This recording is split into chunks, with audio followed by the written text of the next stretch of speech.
Hello everyone, welcome back to the channel. This is John and Jenna with Flippin' Ain't Easy. Happy Monday everyone. Hopefully you had a good weekend. I would say as far as sales are concerned, we had, I'd say about an average weekend. It wasn't great, wasn't bad.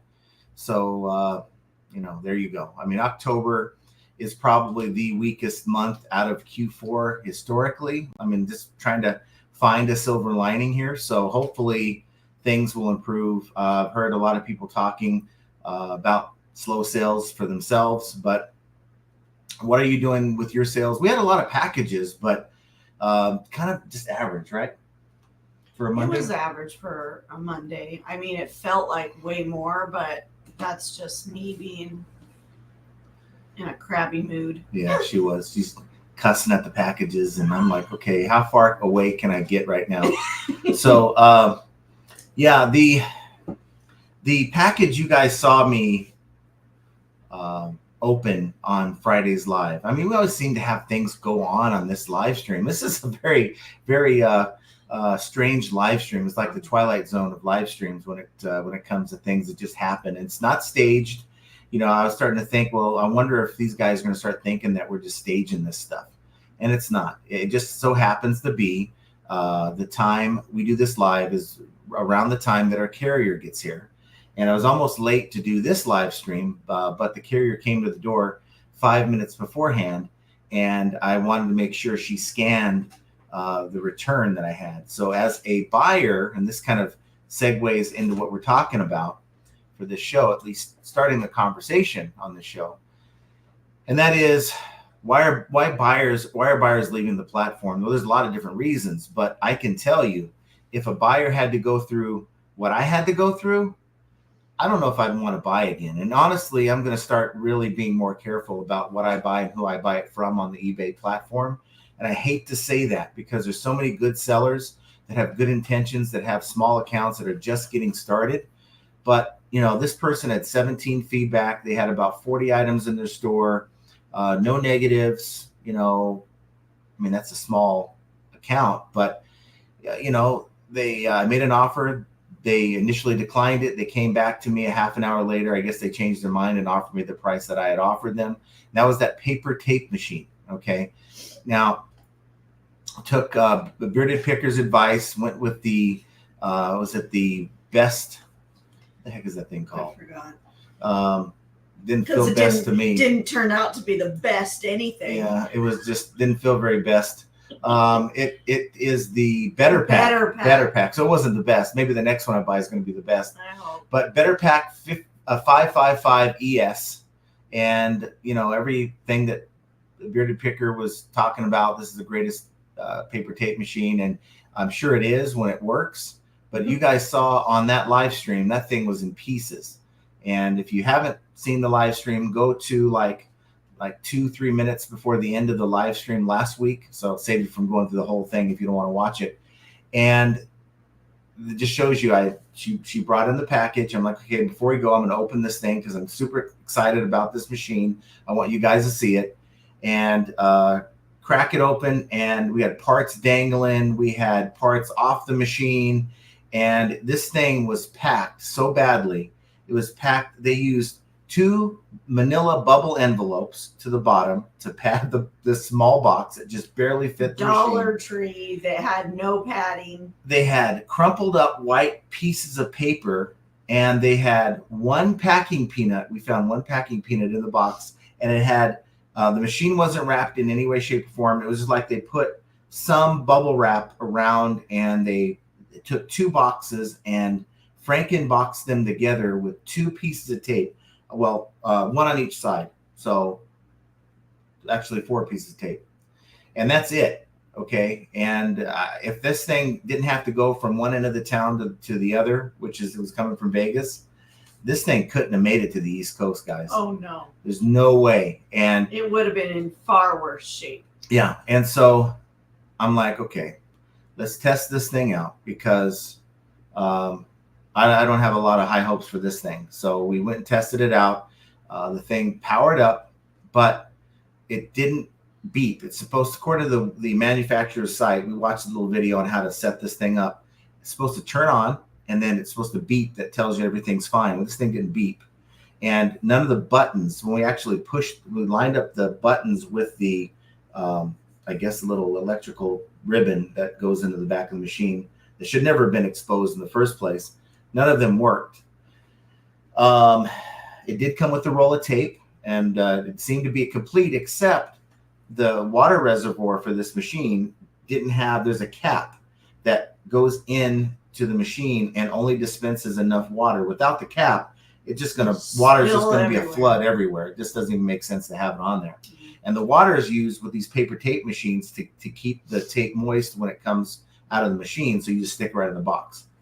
So I'm like, this thing's useless. I mean, there's nothing I can do to fix it. It's not going to work. I need the cap. So I sent the seller a message. And I'm never rude to people, guys, when it comes to sending these messages out. I'm not that buyer that'll, what the hell, F this, F that. I'm not that. I've learned many years of customer service is a way you get more flies with honey, right? So for me, it's just that maybe she has a cap. Huh? Flies? You get more flies with honey. You get more bees with honey. You get more flies with honey. The bees make the honey. You don't put out honey to attract bees. Maybe more flowers. But anyway she digresses. The message was like this. Look, you sent me a machine. This is how it arrived, and does not have the cap that I need. And the thing just doesn't work. And I want to let you know and give you a chance to address the situation first. And I want to be that buyer, because most buyers don't give the seller a chance. Could be that maybe she has more machines. And she later on alluded that she had more. Maybe she had the part that I needed. Maybe she knew how to get this thing to work, and it's no big deal. You just do this, that, and it'll fire up. And no response. Now, she was fast to respond before I was buying it. Fast. I'm talking about in the middle of the night fast. I made an offer for her to see the next day. I got a decline that night, and 30 minutes later, an offer for what I had offered her. And as soon as I paid, she ran the label in the middle of the night. Okay, she was fast. And then saying, "Oh, you're in Vegas. I could just drop it off." And I told her, "No, you don't want to do that. You're going to lose your seller protection." Here I am trying to be the nice guy. And so she sends me this, in the way she sent it was just beat up. So I sent her that message saying, "Hey, no response." I waited literally, I gave her like 7-8 hours. I said, "Okay, I'm just going to open the return. I don't want to play any games here." So I opened the return. Hate to do it. Item not as described. And sent the pictures exactly of what little synopsis of what was going on. Nothing, guys. It took like 2 days. And I'm sitting here, okay, she's going to let this damn thing time out, and I'm going to be the bad guy when I get my refund. And I don't want this machine. So I sent her a message saying, "Hey, are you going to send me a label?" And she's like, "Oh, I'm sorry." And then she started being apologetic. "You had a bad experience, this, that, and the other thing." I said, "At this point, unless you have another machine that we can work with, I just would rather you just send me a label and we'd be done with it." So nothing from her. The next morning, I just said, "Please send me a label." This is the third day now. And she ends up saying, "Well, I need to contact the post office to file a claim before I can send you or give you a refund." And I said, "No, that's not how it works." I said, "You have only so much time to send me a return or deal with this before eBay times out." And then it kind of went, "Well, it wasn't my fault. I packed it great." And I said, "No, you didn't." I said, "You did not. You didn't use any padding. You had 2 pieces of tape on this damn thing. And it's a problem." So she's like, "Well, I don't think you know what you're talking about." I said, "I had about 200 people, maybe more after the people watched the live stream, that saw how this was actually packaged." Okay. And that's what I told her. And she said, "Oh, well, if you want to defame me, I'll sue you." I said, "I never exposed your personal information. I don't even know where you're going with this. I'm just letting you know that I have it on video that this item was just trashed." And, we kind of went back and forth. And it's like, why am I even having this conversation with this person? So eventually she sends me I said, look, you do what you want to do. I'm not going to send you another message. She sends me a return label finally. So I, this morning, did the best I could with her Frankenstein box, wrapped the hell out of it with bubble wrap. I wanted to do at least my part to make sure it gets back to her in a good condition. And it's gone out today. So, and I sent a little message that, you know, hey, I expect a full refund because this isn't what I bought. But long story short, guys, no buyer should have to go through that. None. And I got to tell you, if I didn't sell on the platform, I wouldn't be doing business on eBay after that experience. I am going to do business on a smaller level, but I will be very, very careful. And no buyer should have to feel like that. And I've had another experience before with an order where I was given the wrong thing and sent a message and didn't get any response.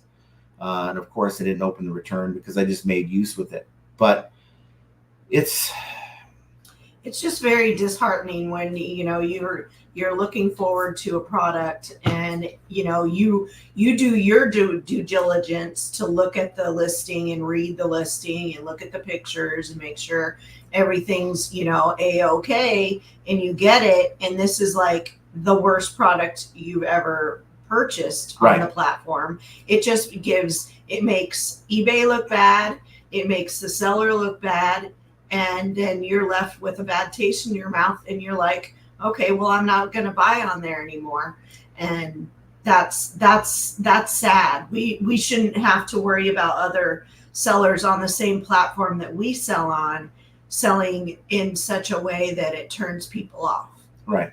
And I could have been, knowing what I know about the return process, I could have told her, I said, you know, probably could have said, you know what? I'll wait for your claim to be approved with the post office, knowing that she ain't get, number one, you got to submit some proof that there's damage to this package. The moment they see what she sent me, the way it was boxed, that's a decline. That thing was bound for damage. And it had. Yeah. Oh, God. So, you know, it's I could have done the easy thing and just said, okay, you do you. Okay, I already submitted the return claim. You let this thing expire by the 18th or 19th or whatever it is. I'm going to get a refund, and I'm not going to be willing to send this thing. I don't want it, but I'm not going to go. I took 30 minutes to pack it up good and to make sure the thing wasn't moving around the box, because it is your responsibility as a buyer to send it back in a way where it doesn't get damaged.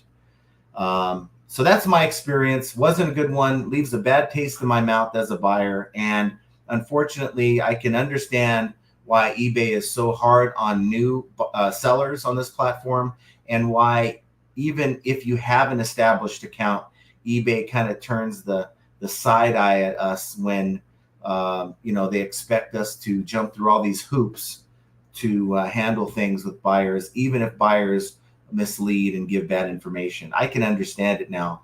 And if eBay has to nurture that relationship between the platform and the buyers, and to keep the buyers on the platform. Without the buyers, we can't sell. And as sellers, it's each and every one of our responsibilities to provide the best buying experience as we can, not just for ourselves, but for the next person. So I hope that you provide a good experience for your buyer so that they're willing to come back to buy something from me. Mm-hmm. Sort of the way this whole cycle works, right? Yeah, it is all about the seller, but when you're the buyer, I'm sorry. When you're working on a platform, a specific, you know, we sell on eBay. That's our main source of income. When you're representing a company such as we are, you want to make them and you look as good as possible. And that means by, you know, all the examples that we've given over the many years. Right. This is just another example of why it is so crucial to spend a little extra time, or, you know, make sure that the buyer is happy. Because, you know, if you don't get back to somebody, you don't answer their question, you know, the packing is terrible, you're just gonna wind up with that person leaving eBay because they blame eBay for the seller's behavior and therefore won't buy on there anymore. So it's definitely all on the seller, but it's, you know, it's we are a representation of the platform of eBay. Yeah, and it's a shame. She even alluded to the fact in her mind, I guess, that didn't look like the same item. Didn't look like the same item. The photos that I took, even though the fifth photo was of the serial number to match what she had in the listing. So, and I did that on purpose because I wanted to make it clear this is the item. You should never blame a buyer, guys, when you're selling something. You may think in your mind that, you know, there's no way possible. Wait till you get the item back and then evaluate, because you don't want that process to go the way my process went. You want it to go really smooth. And then if you have recourse, take it up with the refund process, with the refund tool. So that's my story. I want to hear what you guys think, what your thoughts are on that one. I may even come out with a video on it, but it kind of ties into the bigger problem, I think, that is causing people to have bad experiences on the platform, and they just don't want to shop on eBay anymore. You don't find that on Amazon, because Amazon is sort of, you know, buyer centric. It's like, if you're a seller and you screw up too many times, you're off the platform, and they don't give you too many opportunities. No. We have Mike Camparelli says, hi, Flippin' family. Hope everyone is well. Pretty abysmal sales for me this week. Only 2 solds all week. Working on fixing listings. It takes time to take effect. I know.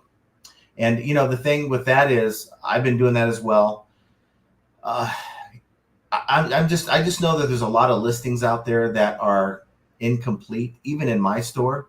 And I think, I mean, even fixing those listings may not be enough if the item is not in high enough demand. And maybe it was in demand, you know, 6-7 months ago, but it may not have much interest now. So you have to evaluate that as well.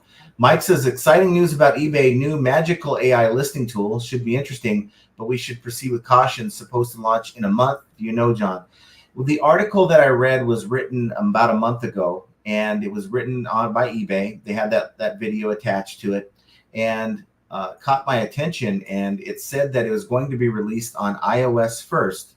And it didn't give a date, but it almost alluded to like it was supposed to be like pretty really soon. And I was very intrigued by that, but I noticed that it wasn't for me on the app anyway. I went on the app specifically to go in and use that tool, and it's going to be above the title, not down by the item description. This one's going to be right below the photos, I believe, above the title on the app.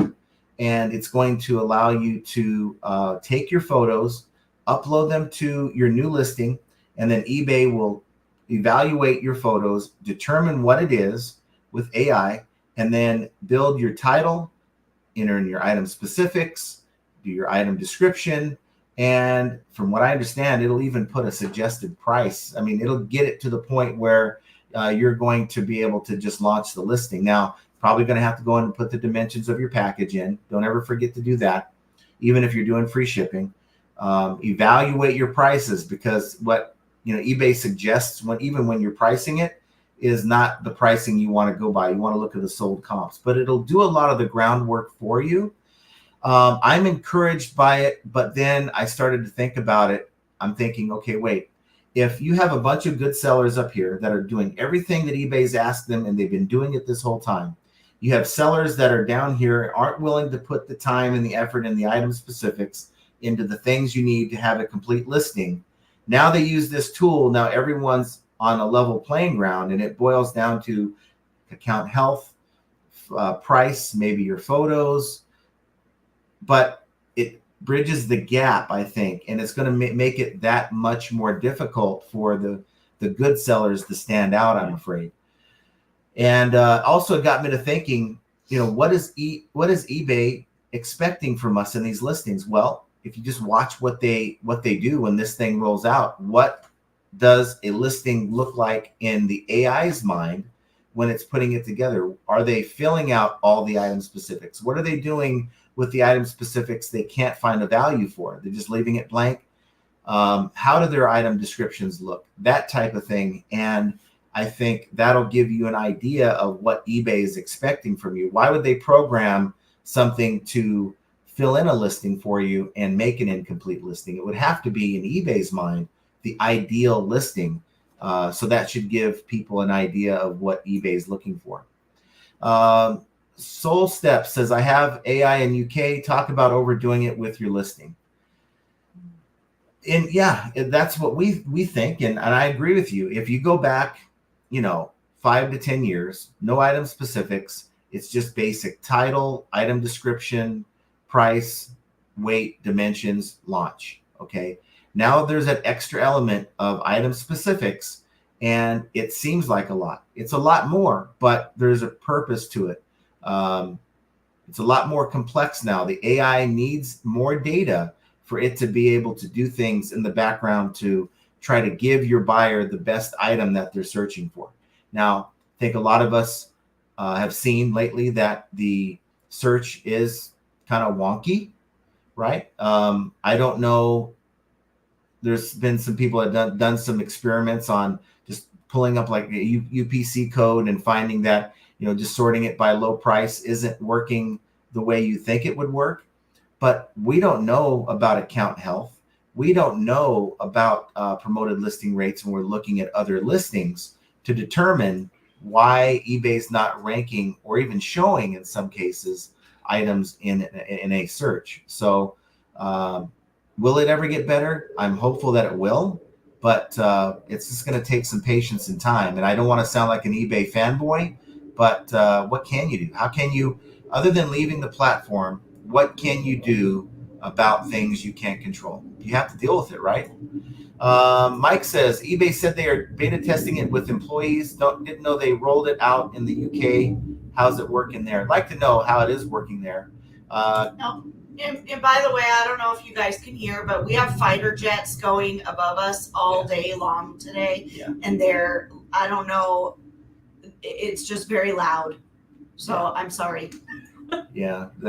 We have Nellis Air Force Base close to us. And for some reason, we are right in their path. They like to fly over. Yeah.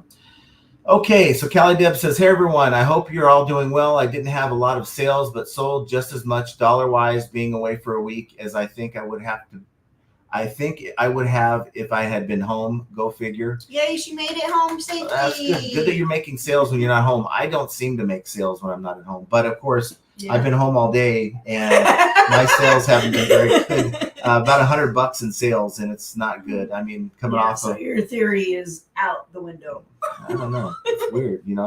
I've been engaging with this thing all day. So. Yeah. Sawtooth Outpost says, hey, everyone, been a while since I've actually been able to make a live. Glad I'm here. Well, no, we're glad you're here. Thank you for being here. And then Josh, thanks for being here, Josh. Hello, John and Jenna. Hello, everyone. Hope all is well. And hopefully, I don't know if you guys watched the eBay Power Hour podcast that we had on Saturday. Really good, lively discussion, and I'm learning a lot as I go through this. So Josh has a lot of, he's like a sponge, and he'll come out with he's like a color commentator. Ever watched like a sporting event? You have two commentators in the booth. While I'm sitting here spitting out facts, he's analyzing. He's the guy that analyzes. He's the numbers guy. Yeah. He's the mouse just doesn't stop. Yeah.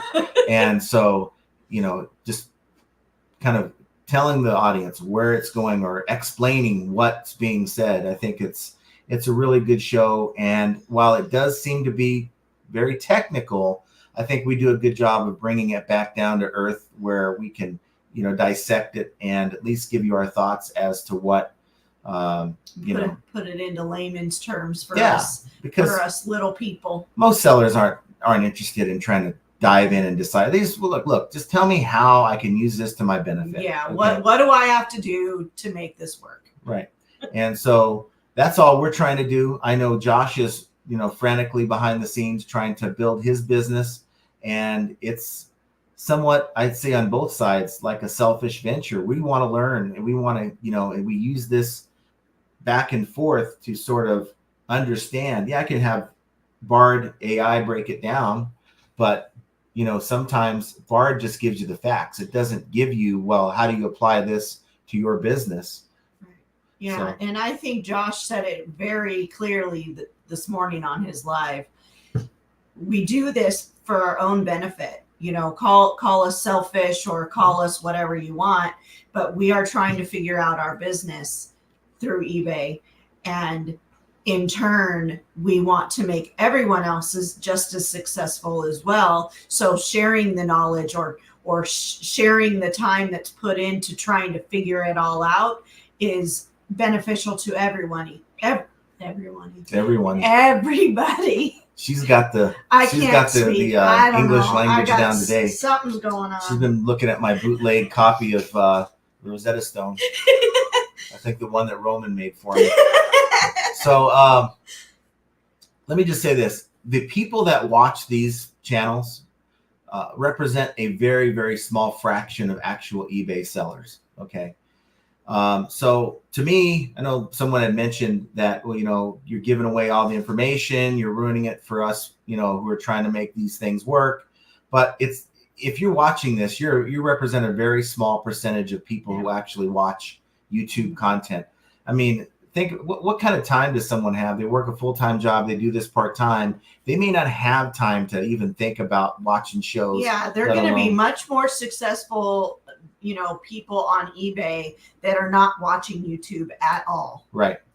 And so I don't mind if everyone that was a seller was watching these things, then it would be like, okay, all you're doing is you're giving out the information that you're going to be using. And if 75% of the people did what you're doing, it wouldn't make much of a difference. But I know it's a numbers game. To be quite honest, I'm not into all the background noise. Like I can't break down I need to know what are they wanting me to do and what do I have to do to make my business work. I need people like John and Josh and others that are willing to give out the information and put it in verbiage that I can understand. I don't have the capacity to try and figure it all out on my own. Yeah. And then Joe Samard's here with us. Says, howdy, all, great show Saturday. Thank you. We got Lenny K. And let's see, Mad Hatter's Boutique. Brett says, hey, everyone. Brett. Hope sales are great over the weekend for all. And they're coming out to Vegas, I think on the 5th. That's what I have. A couple weeks. We're going to go out to lunch. So looking forward to that. Let's see. We got Flip It Good with us. Thanks for being here. Guide Guru says, hey, guys. Love It Collectibles says, hi, kids. Now, come on, you can't be a lot older than us. I mean, I'm almost hitting 50 next month. And we have our Kevin Hawthorne from Lakeland, Florida. Thanks for being here. And I think he probably just likes to hear you say I think Kevin has that like on a notepad, and he just copies and pastes it when he comes into No, it's on his notepad on his computer. Right. So it's he just copies and pastes it. Paste. Ping G says, hello, Jen and John and everyone in the chat. Thanks for being here. Stephen S&S Bargain Barn. If we have an eBay sell, can we hear it? I'm hoping to get one. I have my volume on my phone, but I can't have my volume on my phone while we have it running. So yeah, I hope I get one. I got one right before the live, so that might count. I sent out some offers to watchers. That's all you can do. I mean, send out offers to watchers. I had this person who keeps trying to lowball me on some shoes, and it's like, the first message I gave him, I said, this is the lowest I'll go. They came back with $1 more, and it was like decline. And they came back with another $1 on top of that, decline. They get one more chance. They're going to strike out if they don't hit my number. So Jacqueline B says, hi, everyone. Good evening. Hi. Belinda Schlack says, hi, John and Jenna. Thanks for being here. Henri Squaw's with us. And Jacqueline B says, I'm sorting out my inventory and reorganizing it to be more convenient. Yes. And anytime you can reorganize, I mean, we went over the weekend. Don't know if you saw the Instagram post that we put out where we're at Home Depot. We're shopping for some really heavy duty racks. I think I picked up one of those and another for her office. And I'm so glad I did. Yeah, I paid up as compared to what I was looking at about a year and a half ago for those same racks. It's like $100 more almost. But they're worth it. I mean, they provide so much space. And I mean, as you all know, this business can be very cluttering, disorganized. and messy, and I cannot work in that kind of an environment. And Love It Collectible says, as long as the packages don't cuss back at you, it's all good. You know, sometimes they do. They do. This morning, I swear to you, I want to take this package and throw it out the window. Yeah. Because then I found out that not only did I Frankenbox the whole thing, but then I found out on the next, because I work from the bottom up and on the sold page, and I noticed the next one up, it was the same freaking item that sold to the same buyer, and I'm like, different listings. They had there were two different listings. They were because of the condition of the items, but they were the same items, and I was so pissed because I had to Frankenstein another box and put them all together. And then she brought out, I had one of these emergency push mechanisms that you have when you're like exiting a door. It's like one of those push doors. And it's the push mechanism. Well, I have one in black and I have two in silver. She brought the one in black out when the person actually ordered the two that we had in silver. So I had to actually go in and swap that out and do all that. So it was a fun morning. And honestly, our goal is to really get these, shipping. Normally we do on before. Sundays, we do the shipping at night. But because I was busy all day, taking all of the shoe containers that are on racks, moving them into my office, which meant going through each tub to make sure that, obviously the things were there and that they were listed and where they were listed, making sure that all of that, what coincided with each other. Well, that became very overwhelming because I found a lot of shoes that were either unlisted or listed somewhere else. So it was just time consuming. So normally shipping is done on Sunday nights, but by 8:00, I was done. Yeah. So we and of course you get more sales overnight, and then it's like adding to that. So we have Renee Kingsbury in the house. Thanks for being here. Woo! And then Christine Moses says, over the weekend, eBay had the dignity of a badger with the clap. Grr. And then AZ Cat Sue says, afternoon all, watch the podcast, still on the fence about subbing. Lots of technical information that made my head hurt. Yeah. Looking forward to episode 2. Yeah, and again, that's why it is a good podcast in the long run, because they're going to come back and be able to clarify the technical as to how it may pertain to you and I. What do you guys think? And this is something I mentioned to Josh, and it may not happen because, time is of the essence. You guys got to remember that we run our business on eBay first, and Josh is no different. Of course, his family, he's got little ones. So it's really the time to do this it's really kind of hard to find the time. He always does an hour every day anyway on his channel. But what do you guys think of maybe we do a podcast, we launch it on Saturday mornings, and then maybe sometime between Saturday and the next time we run the podcast, the next Saturday, I'm thinking like midweek, we come back with a live stream to cover like the content, like answer any questions you have about the content we just covered. Maybe it's redundant, maybe it's not a good idea, but the last thing I want to do is to lose people and make them disinterested because it's just too technical and too much information. Yeah, because to be honest, if he wasn't my husband, I wouldn't subscribe either, because it can be very overwhelming to hear all the technical stuff. I don't have any interest in hearing about it. However, if they broke it down a little more into something that I could actually understand, that might be different. And the first episode, we had a lot of information to put out there. It was just a lot. And I was surprised we were able to get it out within 1 hour and also kind of give our thoughts along with it. But it's, and Josh was surprised by this information. It was the first time he was hearing about it. So it's kind of hard to decipher it all. And because after he slept on it, he had a lot more thoughts. He actually put some of the thoughts he had from that episode into his own business. And it kind of was a call to action for him, but I'm sure he slept on it and thought about it before. And I think the next episode, maybe the data won't be as much of a surprise, and he can draw and maybe more conclusions and simplify it down for you guys. So keep with us, give us another chance, and hopefully, it'll be a weekly thing that you can hang out with us on. And what do you guys think of the premiere? Is it detract from the information? All the chat, you're chatting amongst each other, but you're missing the information. So maybe we won't launch it as a premiere. Just want your thoughts on the information down below. Because I'll say I was watching and listening at the same time, and I couldn't focus on what was being said because it was so technical. Because the chat, I did notice that the chat slowed down, and there was nothing coming in for a little bit while you guys were talking because of the fact that I think people were listening. Yeah. And I don't want it to be where, I guess I'm going to have to go through it again. That's a waste of your time. So let me know what you guys think. Jovial Juggler says, Jenna sporting the fun bun. Looks nice. Thanks. It's called Not in the Mood. Don't give a, just one of them days. Yep. A Guide Guru says, I had a great weekend in sales finally. Sold 11 Sunday. It's crazy because that used to be average for me just months ago. I know. Well, hopefully for you, it's coming around with Q4.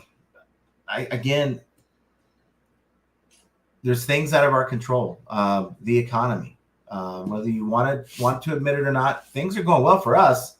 But I do see other people that comment that are having, problems.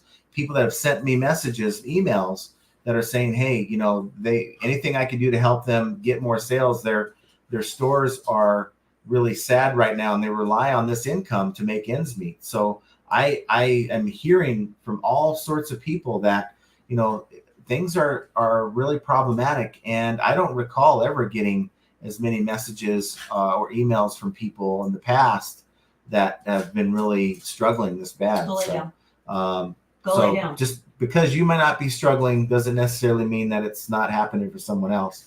Maya Koyama says, hi, everyone. Saturday was weak for me, but Friday and Sunday were quite strong on Poshmark. Total sales for the weekend, 15 Poshmark and then 3 on eBay. God, I could only wish to get more than 3 in a weekend. Yeah. Poshmark for me, I only had 1. And the guy grew loved the podcast. That's awesome. And then Glenda Bavona, hi, everyone. Just reinstalled my mailbox at the road that a speed demon took out yesterday. Oh, no. This time I got smart and put the post in concrete. I was going to say, good idea. I'm about to say, we have a mailbox that we're selling if you're interested in our store. Devon Short's with us. Thank you for being here. Jeff Zenick says, hi, John and Jen and folks. Greeting from Tallahassee. Tallahassee. City code? I do this store all the time. TLH. Yeah. Yep. That's Amtrak stuff. So sorry, guys. Lisa Dury. Every city he grills I'll me ask on. her. She's got most of them right. I've only done one wrong. Yeah. Jenna's faces it all. Not a good seller. Yeah. That's right, Lisa. Not a good seller. Semper Fi is in the house. Thanks for being here. And Guy Guru says Franken boxes are okay for some things, but not for that kind of thing. Right. And if you're going to ship an item like that, you need to make sure the box is big enough for you have a few inches on each side, so you have adequate padding for it.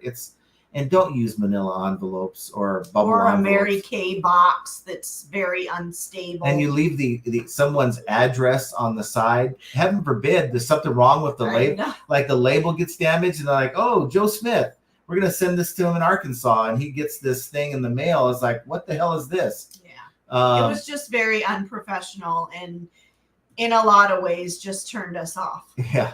The Thrifty Loon, I'm here, my lovely FAE family. Well, thank you. Hello. Thomas says you get more flies with trash. I think that's very true. Well, that's especially if your honey's bad. Mike Gertis says, hello, glad to hear my cha-ching back on a more regular basis. Yes. That's good to hear. That's what we want to hear. Hopefully the information we've given has contributed some to that. I'd like to think that. Guy Grew says, yep, it's catch more flies with honey here in Kentucky. Yes. Bees with honey, says AZ Cats. See, I think the honeys, the bees, let's not talk about the honeys. But and there's no salami sandwich here to correct me, so that's good. But I think the honey's deposit, or the bees deposit the honey. Let's move on. This is ridiculous. Yeah. Guy Girls, it sounds like you got a YouTube educated seller. Yeah. And then, she's like, you can't defame me. I've been in this business for years. Yeah, well, and then it doesn't show. And she's like, funny, I've sold like 30 of these machines, never had a problem. I went and looked on that account. She has 17 feedback, and she had not sold, at least on that account, any machines, unless she made a new account because the other account was jacked up so bad from negative feedback. Now, I told her, I said, look, now, would you guys leave negative feedback for that? Now, look, I don't like damaging anyone's account with negative feedback. But, for me, it was more about, how dare you come at me and attack me? You as a seller are supposed to be sort of massaging the situation. Yeah. Look, don't worry, we'll get this resolved. We'll get it taken care of. But you're going to come at me like I swapped the machine. Yeah. You're going to come at me like I did something wrong. And it's like, no, we're not playing that game. And then she started to blame the post office. She's like, there's, and it took, mind you, this thing took one day. She was surprised it got here. I was shocked. I bought it early Thursday morning. I got it Friday afternoon during the live stream. Now, mind you, it's across town, but there's not enough time for the post office to say, hey, what do we got here? Mm-hmm. Let's see what we got. Take it out. She said that she had a bunch of packing peanuts in there. Well, I didn't see but one. There was only one single peanut. And, it's like she's saying that they took all that out and then just put it back in, like took it apart and put it back in and sent it to me, even though it's the same machine. It's just not how it works. Lies. And, there's no place for a seller to lie like that. Just take your lumps. Own it. Yeah. If you have a bad listing. It seems suspicious to me when she was quick to run that shipping label. When she did, that's when red flags all around. So I know there's going to be more to this story. She's probably going to get it probably Wednesday, and she's going to sit on it and not refund me. I would be very surprised if I get a refund of any kind by the live stream on Friday. And even when that happens, I will be shocked if she gives me a full refund. Yeah. So stay tuned on that. Yeah. I'm going to probably have to reach out to eBay. That's $400. For me, it's like, okay, I can do lots of things with $400. Not sure if I'm going to buy a used machine again on eBay. I'm just kind of feel really, since it's a bad taste in my mouth. Left a really sour taste. Yeah, I don't like that. Maya says, John, didn't you say that seller was located in your area? If so, better watch out. And that's another thing. That was another thing. That was, another red flag that made me hesitant on anything. Yeah, it just, they're going to have your address. What can you do? I mean, really, what can you do? Just so happens this person was in Vegas. I wasn't thrilled about it, but I really don't care if they're a state or two away. There's something comforting about selling online where you don't have to deal with the person face to face. And we could have eggs on our house, don't want to give anyone any ideas, but that's the thing about, I would have gotten a PO box a long time ago, and we still may with the whole UPS thing. I'm just a lazy bum. I don't want to leave my house, guys. That's the thing. I just being lazy about it. Don't want to drive to the post office. Is a line out the door every time with people trying to check. You don't have to do it at the post office. I know that. UPS store like a half a mile down the road. I just don't want to be bothered. That's just what it is. I'm so focused on staying here and getting my stuff done. I don't want any disruption. Oh, I guess I got to go and pick up a package. And sometimes you don't even know you have one until they leave a slip in your box, and you don't know you have a slip in your box unless you're checking your box. So I don't know, just the way I am. Well, you could go like once a week, twice a week to go. Or you could go. I would sign up for that. Yeah, right. I would sign up for that. No, it has nothing to do with who goes to get it. It's a matter of him working out the money. No. I don't mind it. If it's like $30-$40 a month, it's really, it's more of a peace of mind. But that is a peace of mind for me. I've been telling you that for years. But I just don't want to be disrupted. So if you're willing to go, I'll do it. So is that all it took? That's all it took. I do not like being disrupted. I mean, it's really 5 minutes to go there, 5 minutes to come back. But it's like, okay, I got to stop what I'm doing, go there, come back. and you lose that flow. And I like to get into a flow, and they're open till 7:00. Well, maybe we can do that, and maybe we can take some of these questionable packages that. Then maybe you guys could send us Christmas cards. Sure, why not? Just no meatballs. No. Junk Trader says, hello, sure. Hope hitting that like button works tonight. LOL. Yes. Sales are cruddy. Mm-hmm. They are. But we'll agree. See. Josh Galt says, I could knit a hair doll with all the hair that has come in my eBay packages. Oh, God. See, and that's so unprofessional. It's so unprofessional. You know, it's now you wonder why eBay is on sellers as hard as they are, because they get the feedback that they do from these buyers. Yeah. And so who's there to keep the relationship between buyer and eBay? It's eBay, because the sellers then I'm not saying all sellers, but these bad sellers aren't doing their job, and it's pushing people off the platform. Yeah. Guide Guru says, the seller probably got pushed to the front by the algorithm. Thomas says, if the price is too good to be true, well, you know the rest. And it really wasn't too good to be true. It wasn't. It was average. You know, this buyer, so the seller said, and I was thinking it was used. It was seller refurbished. There was nothing seller refurbished about that at all. Didn't even do the beep that it said it was going to do, and it didn't have the plug for the water. And, you know, talking to Bearded Picker, I don't know if he's watching right now or not, but he's like, yeah, I was able to buy one for about $400 on eBay and had nothing but good stuff. Yeah, they didn't pack it very good for him. I think they used like ceiling tiles or something something crazy like that. I don't know if he's watching. He can comment in the chat, but something crazy like that. But it survived the trip and it worked for him. So I guess, you know, it doesn't matter how it gets here as long as it gets here. This one didn't get here good. It got here broken. 49er fan. So this happened to me on Marketplace. I got a lot of hats and they arrived covered in dog hair. Oh. No response from the seller. I had to file a claim, got my money back, gave a 1-star review. Yeah. That's horrible. That is horrible. Let's see. Duncan says, hello again. Still packing orders. 19th century ephemera does well in auctions, but it pays to have a following. I have over 1,000 buyers following now. I hope you're both well. That's awesome. Well, thank you. We're doing well. And yes, when you are in a niche, it's very, very important to build a clientele of people. You use that newsletter function where you can send out a newsletter. You know, I got more stuff. Come check it out. And I can only tell you from my experience when I had those military, memorabilia, the patches, that I had people constantly checking back and repeat buyers, and you can really build a business that way. And I'll go get it because is this FedEx? Yeah, it's FedEx. A lot of heavy stuff, so she'll talk to you for a minute. I guess I'm talking for a minute. Let's see. Jacqueline B. Honestly, it's not the platform, it's the people. I ordered a blender from Amazon and I've got label right on the actual blender box. Didn't put it in another box. That can be either a individual seller or it can also be Amazon. Amazon does that to us all the time. I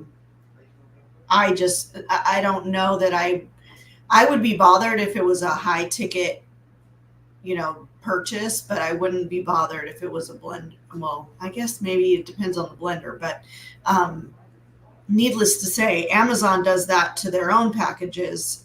They just put it right on the box and everybody knows what you're getting. It's on the porch. But, I just think that it leaves, I don't know. I have torn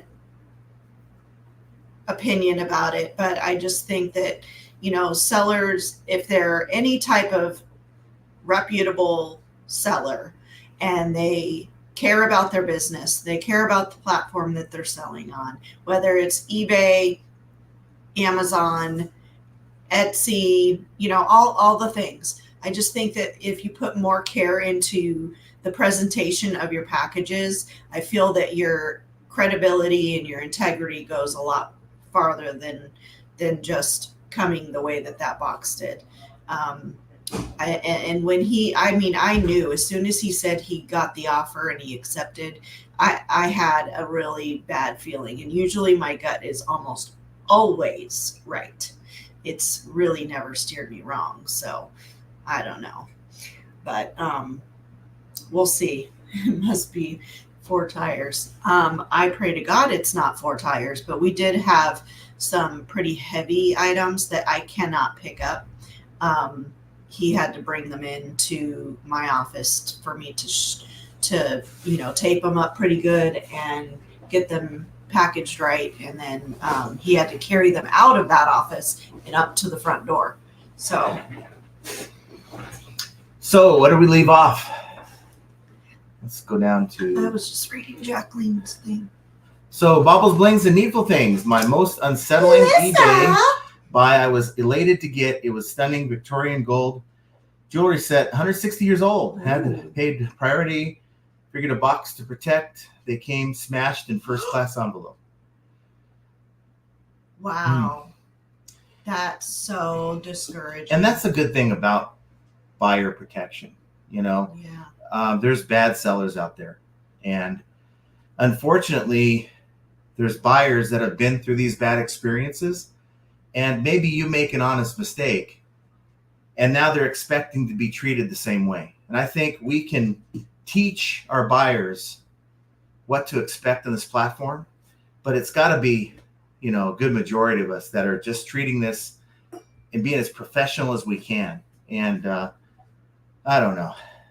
Michael Farr says, sounds like a Karen. Yeah, she was definitely a Karen.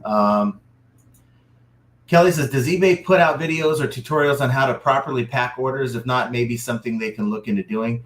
They've got a lot of how-to videos on different things. Not sure about that one. Now, this person claimed they sold 30 of these units. I mean, they should have known that. Not according to their sales metrics. I don't care how many packing peanuts she claimed to put in there. She only put in one, which is stupid. One single peanut. I'm like, honey, I found the peanut. One peanut. There's one peanut in the box. I don't care how many packing peanuts you put in there. If you use just whatever you have lying around and it barely fits, that's not going to turn out well. And there's no way she could have done that for 30 of these same units and had no problems. Guide Guru says, nothing against people like Harry Tornado, but I really wish they emphasized customer service and packing in their videos or packaging in their videos. Yeah, it's something that, I want to do, at least to show you at least how we do it. We have a good setup now. Maybe we can do a little video. I know here's the thing. We do a lot of the shipping early when we first get up in the morning, right? And so she doesn't want to be caught on camera without the war paint. Stop calling it that. It's war paint. It's my face. So she would have to get up at 6 a.m. to do an 8 a.m.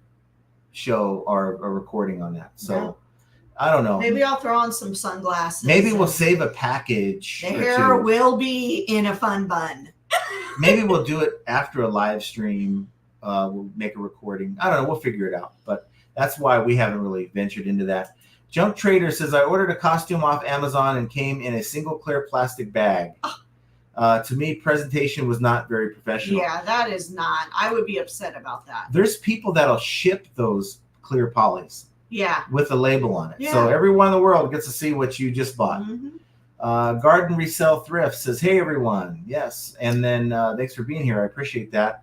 Look at the kitty cat. Duncan says, repeat buyers. I have hundreds of them, and they are always happy. I ship fast, pack well, answer questions. It's all about the customer experience. Treat them like a friend. Absolutely. And they will come back looking for you before they look to someone else. Somewhere else. 100%. Yep. Now, I have to tell you, though, when you're dealing with collectibles, this is one thing I was trying to say before that doorbell rang.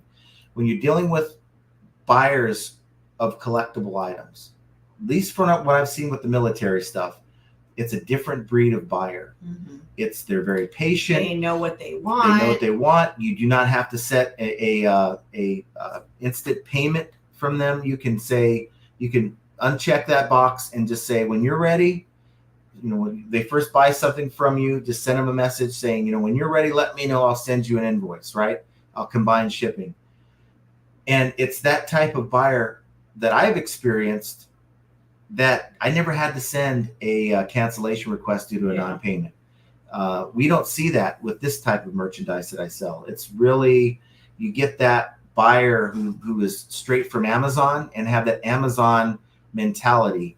And unfortunately, it's just different entirely. So you have a good experience. Those of you who sell similar items like that have a really good experience with this type of buyer. Unfortunately, I don't get to see them very often. Lenny K says, got my sale for the like. Yes. Yay! Biff Boffo says, I see some YouTubers who don't know how to pack and who lose orders. Then their viewers say, I do the same. You're still great. Yeah, that's not good. That's Yeah, not. And, unfortunately, that's the hardest thing about reselling is the packaging for a lot of people. You get into this thing and you're not quite sure. And it's like, well, can I put it in this box or do I have to go to Home Depot and buy a box? And they just do the best in their mind that looks good. But if they had the experience to know that, no, that's not a good idea, it's probably not going to make it, they wouldn't do it. So they're learning. And unfortunately, I think, eBay needs to put something out like when you're buying a label, be sure you provide, but do these sellers read? I mean, they're like these buyers, right? I don't know. I don't know what the answer is on that, but every time someone sends out a crappy package, that buyer circles back. They're now dealing with you, and they are on the defensive, not sure who they're going to be dealing with and what the package is. And by you going above and beyond, giving great customer service, communicating up front, it kind of eases that. That false expectation that they're going to get another bad deal. And I'm to the point where maybe it's worth just, spending a little bit more and knowing, like on Amazon, knowing I'm going to get what I'm paying for and not have to guess, Garden Resell Thrift says, yay. I'm excited too. Yvonne Short says, did that seller say they were going to sue you? They cannot afford the package your item, let alone a lawyer. Yeah. They said, she said, I've been doing this for years and I have a reputation in this town. She said something like that. Oh my God. And I'm like, what the hell? She was like off on, look at all these stupid messages. I know. She's off on a tangent about that. And she says, that's awesome of you. I hope you're not a reseller in Vegas and trying to receive a decimation of character suite. A decimation of character suite, as I have worked in this town for a very long time. So please don't threaten me. I didn't threaten you. I just let you know that this is on video and I could prove that this was packed. To anybody who wants to see it, was not packed properly. But, just unhinged is the best word I can use. Yeah, she couldn't even afford, quality bubblers to put in there. Yeah. I mean, if you buy something and that person immediately runs the label, there's something. The Texas Bandit says, John, there is no such thing as fair. The term becomes pointless and useless when you get about 8. Santa Claus isn't real. Fair is in unicorn and fuzzy bunny land. So what was I saying about fair? Maybe I misspoke. I don't know. I'm not sure what I was talking about with that. That was an hour ago. I have no idea. Yeah, I'm sorry. I'm so far behind, guys. But no, I'm not expecting everything to be fair. Not at all. I'm expecting for rules to be applied evenly and fairly, but I'm not sure if that's what I was even talking about, so I can't respond to that. Guy Grew says, no, I just think that they are doing a disservice by not doing that for the new sellers. Patricia says, was reading a blog post that talked about eBay listing displacement, meaning listings that rank low or invisible in search. Yeah, it's hard to explain what's happening behind the scenes, why eBay is only seeing certain listings and or ranking listings differently. They still haven't fixed the whole the lowest price bug that I encountered a long time ago, where your listing's only supposed to show up once in search. But if you do a search for any item, and if it's promoted, it'll show up organically, and then as a separate, the same listing as a promoted listing, it'll show up in that search as well. So that's still not fixed. And eBay, I don't even know if they know it's happening, but it's been happening for many, many months. Let's see. Devon says, I just got home from Montana. My house looks like a tornado hit it. SHT everywhere. So Everywhere. sorry about that. I didn't do it. Are you blaming me? I didn't do it. It's always his fault. Autismus Prime says, hi, John and Jenna. Can you wish happy birthday to my son, Nick Gur? He just turned 5 today and loves watching you. Oh, awesome. Well, happy birthday, Nick. Awesome. Oh, my goodness. Yeah, He's look at the 5. name. Yeah, look at the name. Oh. Look at the name. I don't think he's 5. Okay. I'm getting trolled. No way. That wasn't even funny now that we think about it. I thought it was serious. Well, you can see the name. Oh my That's horrible. God. I hope that's a joke. It did not even dawn on me. I hope that's a joke. So we'll just hopefully maybe it's true, but hopefully it's a joke. We've got the GOAT in the house, Craigslist Hunter. Thanks for being here. Awesome that you're here. Tommy said, wow. Yeah, it's like Mr. Okay, Prime. that just changed Mr. Prime, what's going on? Duncan VR says, maybe you can get the F-35s flying over to deliver your eBay packages fast. Right. So they service, make sure that they drop the package and not a missile. But even if they dropped that package, it would probably have been in better condition than when I got it. That's for sure. Devon says, yes, John, sign of the times. I want to learn more about AI. And if you're not learning AI, this business is gonna pass you up. I mean, there's some people that are like, I don't need AI. I don't need this technology. I don't need all this mess.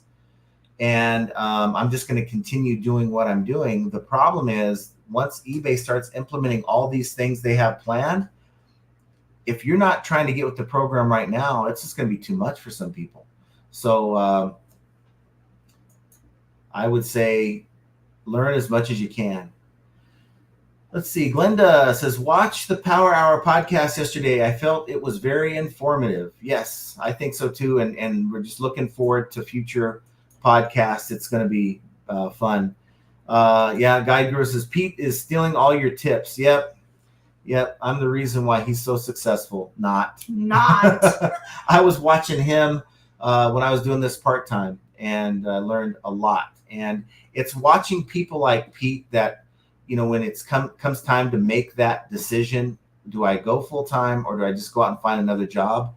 It's people like him that inspire you to just take the leap of faith, and it's kind of what it is, and use the knowledge that they've passed on, along with what I thought I already knew, and to make it work. And here we are.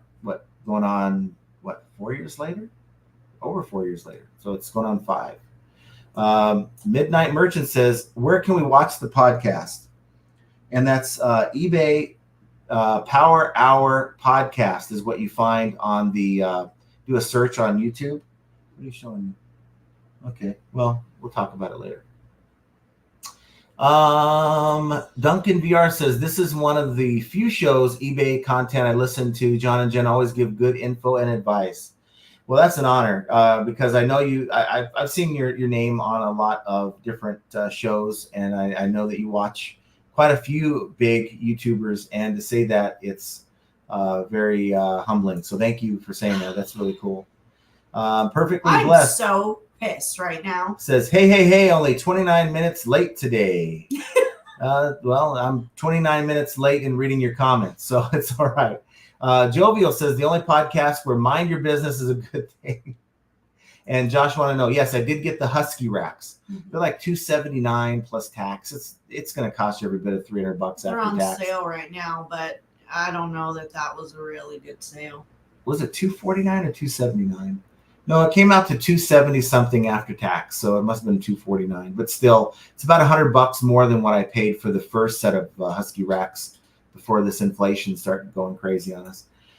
Mary Knight says, been going round and round on a cookie jar and finally came to a negotiable price. Will probably be my largest sale this week. Awesome. You know, remember, keep in mind what you're into that cookie jar for. Don't let, I want this amount and it's been sitting, but don't be afraid to settle for this if you're still able to make, I would say at least 5 to 7x.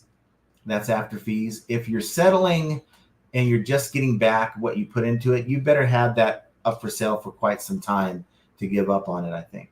Undercover Treasure Hunters says, hello, FAE fam. Slow sales last week, but had some good sales on Friday, the 13th of all days. Hope everyone has good sales this week.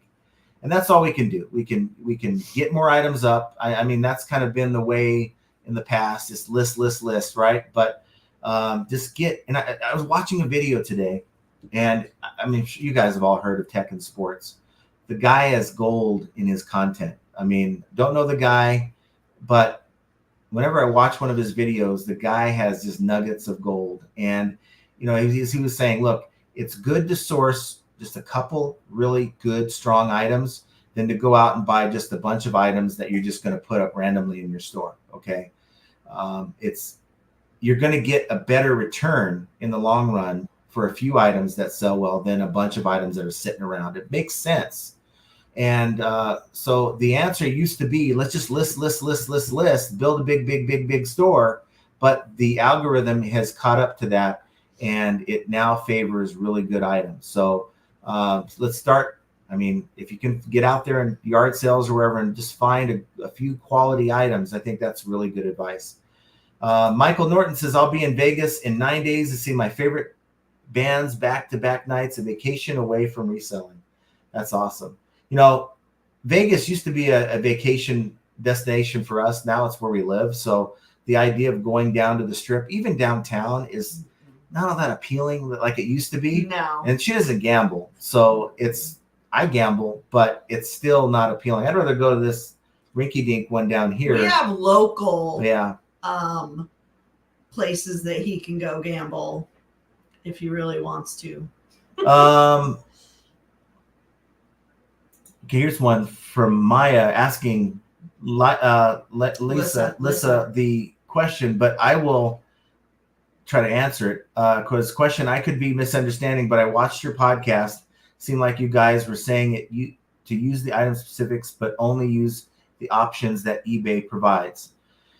Now that is still up for debate, because Josh will say, you know, that's what you should do. That's what he said in the podcast. But I'm still a little bit on the fence about it because of my Heather Gray situation. You know, that shirt that I had that Jenna had listed, she typed in her own value, Heather Gray, and it wasn't even, the words weren't even capitalized or anything, just Heather Gray. But it wasn't an option on the drop down, that the default drop down of all these colors that eBay gives you. And so how, without that value, I was able to click on the gray button that says gray, and it's still considered my value of Heather Gray in that listing as gray. My thought is that the algorithm is learning. So once where that would not have been accepted, Heather Gray is now not a color at all. It's now the buyer is trying to sort by color. It's not even going to pick up that listing.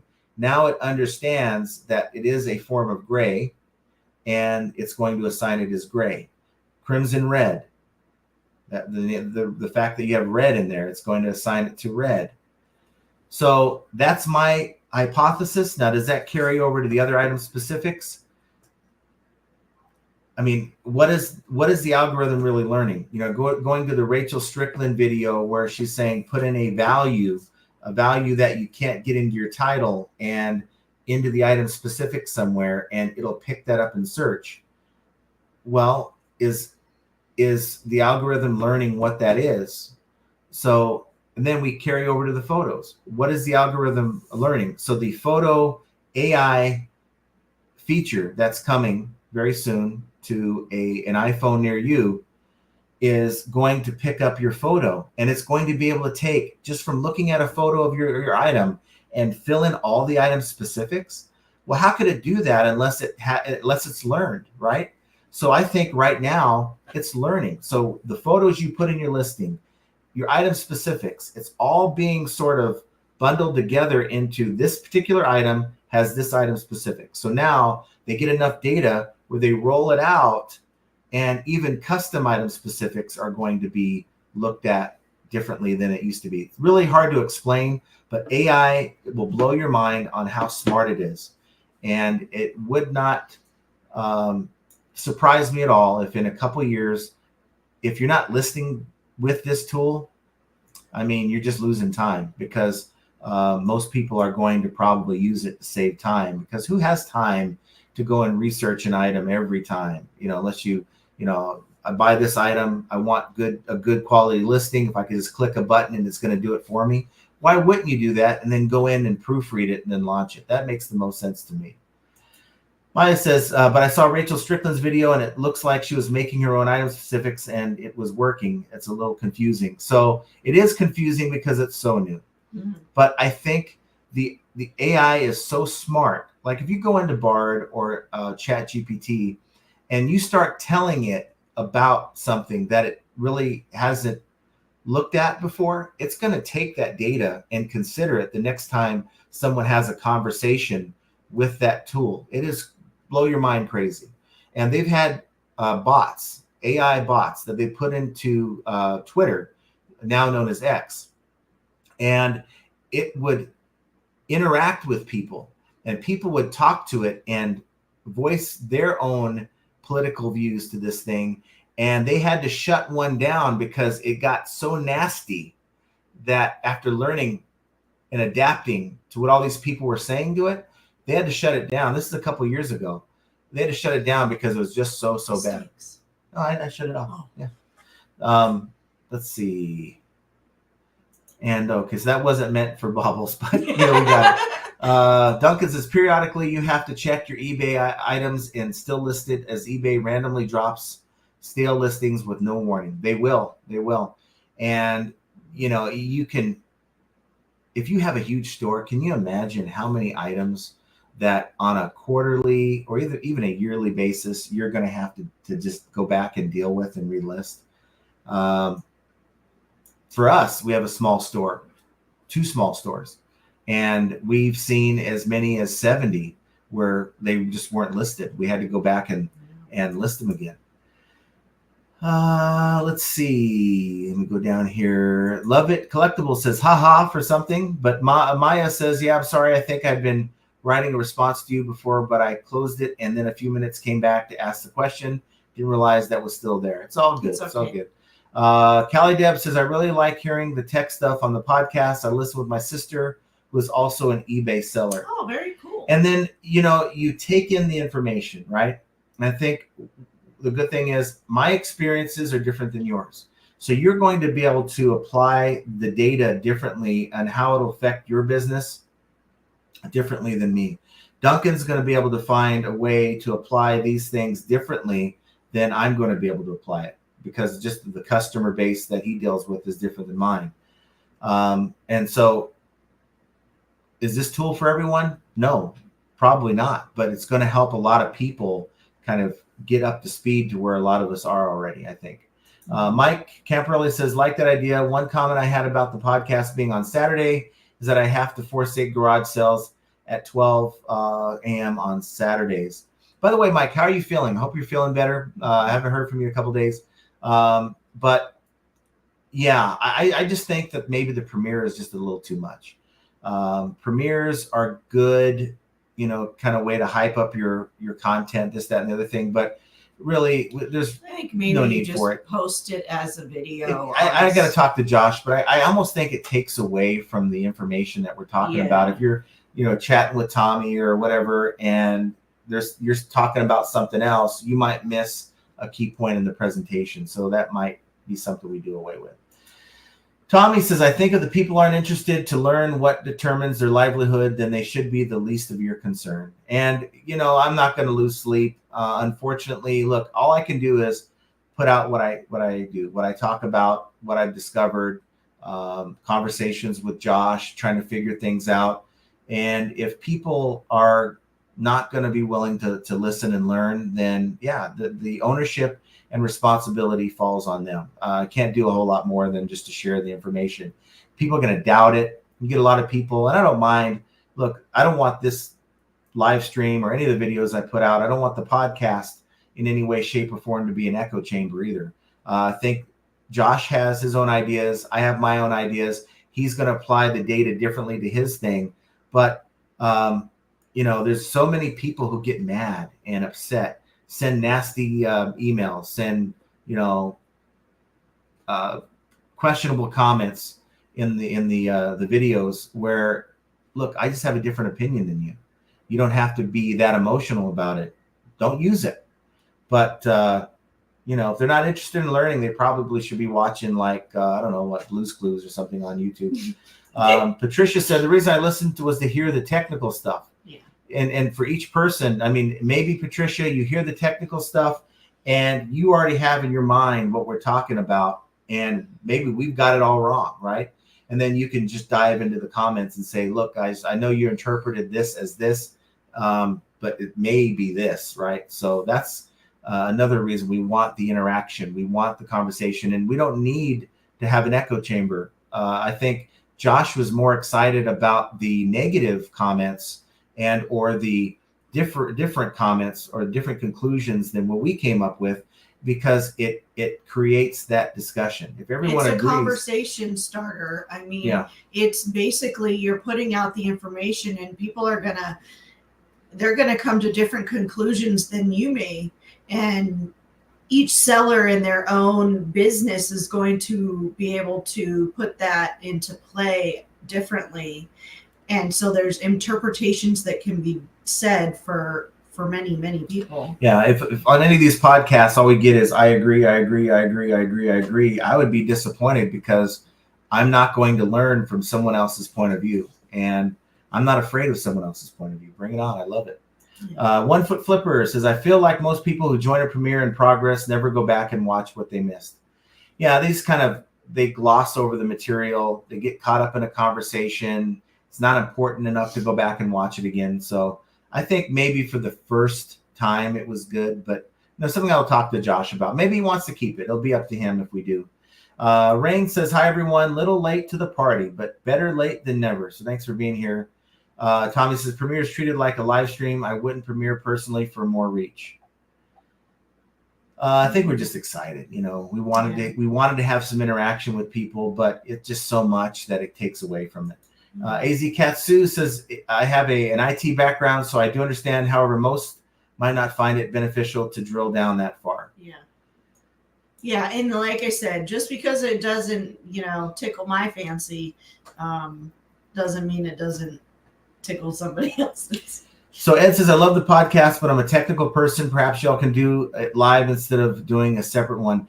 The thing is, I think we'll get sidetracked. Like I get sidetracked on the live streams where I want to cover something. And if I start doing the chats and focusing on the chats, now you're turning it into a 2-hour thing. And we just want to keep the facts or the discussion to a 1 hour. And that's why I was talking to him about maybe doing a follow-up live stream where let's talk about it. Here's what we found. Let's talk about what it means to our businesses.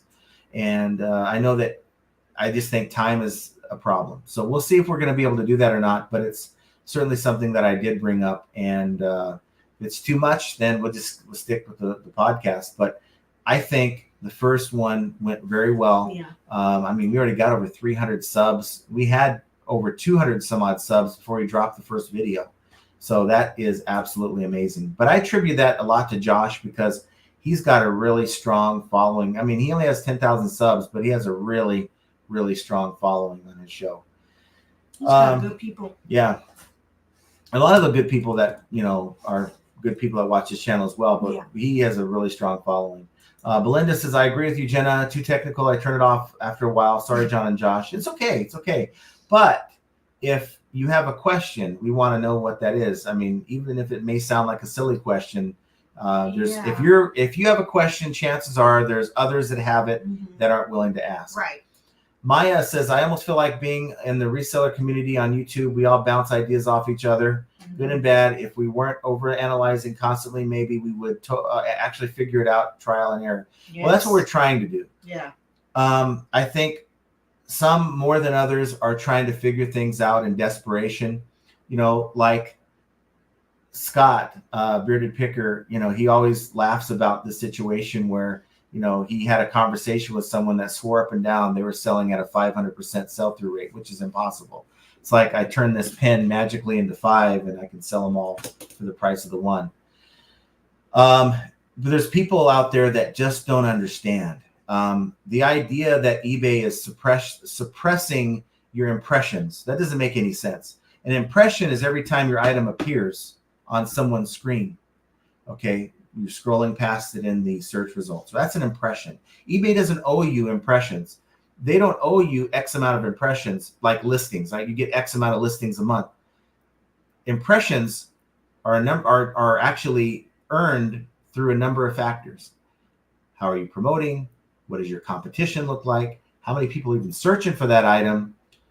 Quality listing. We're learning more and more about search, right? And we're learning that it's kind of broken. But the idea that somehow impressions can be sort of hidden or suppressed, that's not what an impression is. Maybe your listings are suppressed or hidden. I think there's sufficient evidence to suggest that, but now you have to ask, why is that happening? So it could be something as simple as maybe your account health isn't right. I don't know. So Holly says, my recent buying experience, I immediately paid for auction items, but shipping labels were never generated. Emailed sellers, they were shocked because eBay system never alerted them of the sales. Very strange. But through communication between buyer and seller, you guys figure that out. So that's very good. Maya says, I know some people who just have been selling random crap from their house on eBay and doing way better than a lot of people complaining on YouTube and better than me. Mm-hmm. Yeah. Yeah, because they tune out the noise. Garden Resale Thrift says, I had 3 sales on eBay and 1 sale on Poshmark over the weekend. Love It Collectibles. Yeah, we only had 1 Posh. We had 2 Mercari. Yeah. I thought Saturday's premiere of Power Hour podcast was good. I thought the content was great. Way to set the table for the tech shifts happening on eBay, and appreciated the relevant tips tossed in. There we go. And the good thing is, it wasn't just me guessing like, okay, well, I guess here are the 5 things you should be doing. AI is pretty smart, and AI is behind a lot of what's going on. And it's constantly learning. And it gave me the 5 things that should, and I was trying to ask it questions from a seller standpoint. So as a seller, how do we take this information and run with it? And I'm going to probably try to do more of that as we go. Sam the Hiker is with us. Yeah, thanks for hanging out with us. Jenna yelling in the hallway. Lilac Seller Meg says, hey, all, thanks for being here, Meg. Awesome that both of you guys made it. Mike Gertis says, yes, you all have helped me get back on track. I spent a couple of weeks cleaning up my existing inventory, even changed my location zip code as I moved last year. This algorithm stuff is no joke. Yes. And if you have your last address's zip code in your listings, and now you're introducing new listings with a different zip code, the algorithm is going to think somehow you're a drop shipper. It happened to me back in 2019. Devon says, I put a link to John and Josh's podcast. Well, thank you. I appreciate that. Jessica says she sounds thrown off. 1 packing peanut. Yeah, and I just happened to find it in the bottom of the box when I was repacking the thing today. I thought it was pretty funny. Well, she wasn't lying. She did use she used an S on her word, but it was just a peanut. Drummer says, what type of machine did you buy, John? It's the Better Pack 555 ES. It's a paper tape dispenser. It has like 20 different settings where it kicks out, like, you might want a small piece of paper tape or a longer one depending on the size of the box, and it moistens the bottom of the paper tape, and all you do is you apply right to your box and it seals it like that. Too many times we use tape, and like maybe he wants to know the brand. Tape wants better. It's better. What is it called? It's better. It was better at some point. Better Pack 555E. Yeah, it's ES. It is ES though. See, the model is 555 ES. Oh.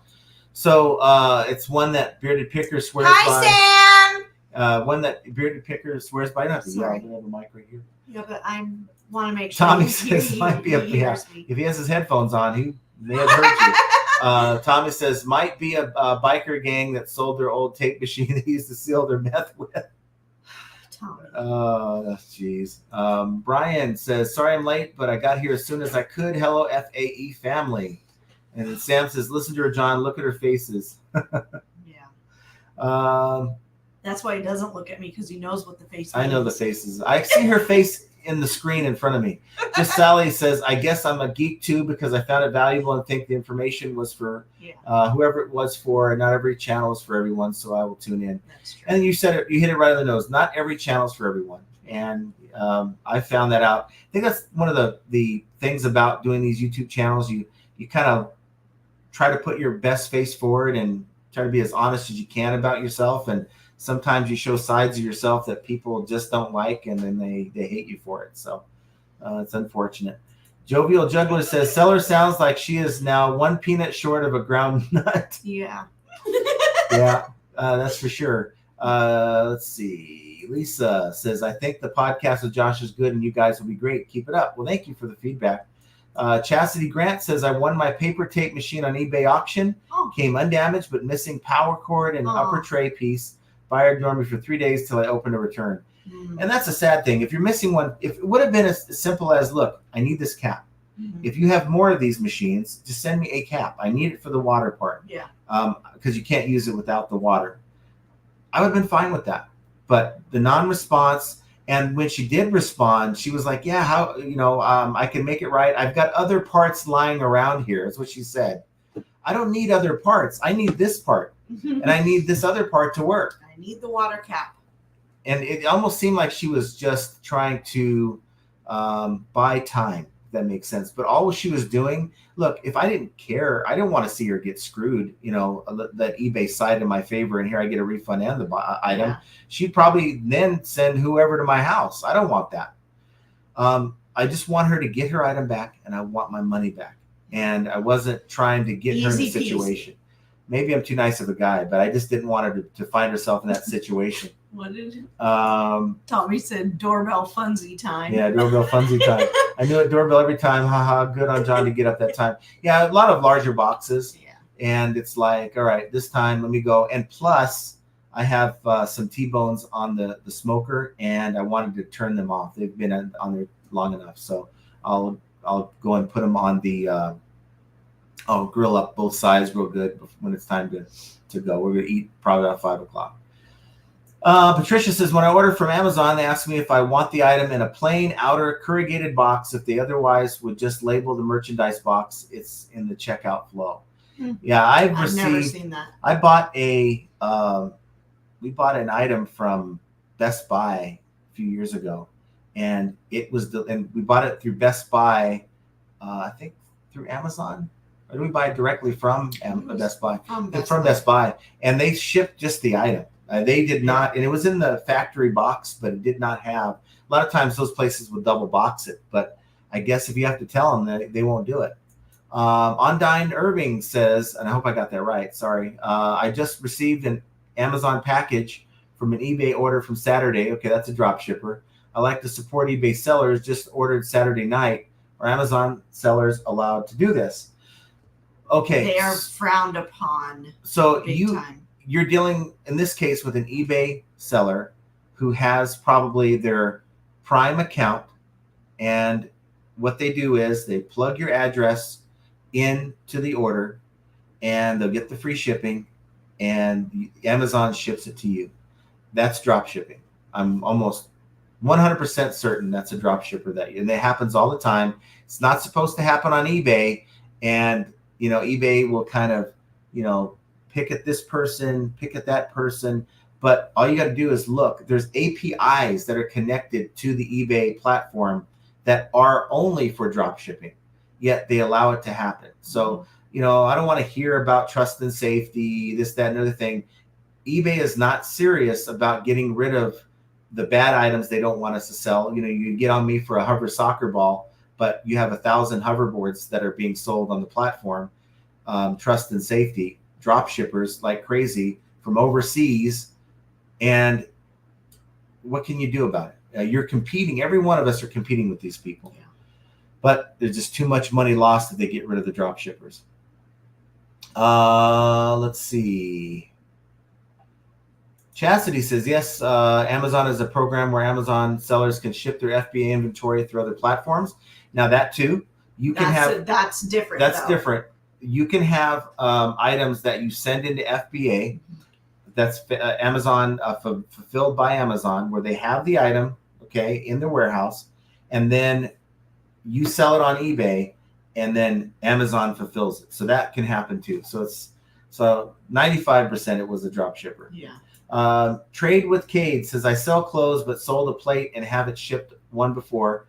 I thought I packed it well, but it arrived broken. She sent a pic, apologized, and sent refund. She said I restored her faith in eBay. And that's good customer service. That is excellent. You know, I would be willing to say if someone's not willing to send you a photo of it and prove that it's broken, then there's probably something fishy with that. If they're willing to send you a photo of something broken like that, it's probably best to work with them and see what would make them happy. Christine Moses says, Vizini, no more rhymes now. I mean, Vizek, anybody want a peanut? Lilac, Meg says, war paint only because we all know that Jenna is fierce and unconquerable. Aw, thank you. She can certainly be fierce. I can tell you. I can vouch for that. The curator of thrift says, shipping a $90 Hawaiian shirt today. When done with listing, it gets put in a clear bread bag and sealed. When shipped, I put in a poly mailer, then in a bubble mailer. Okay. I thought you were just going to ship it in the bread bag. Yeah, in the Wonder Bread bag.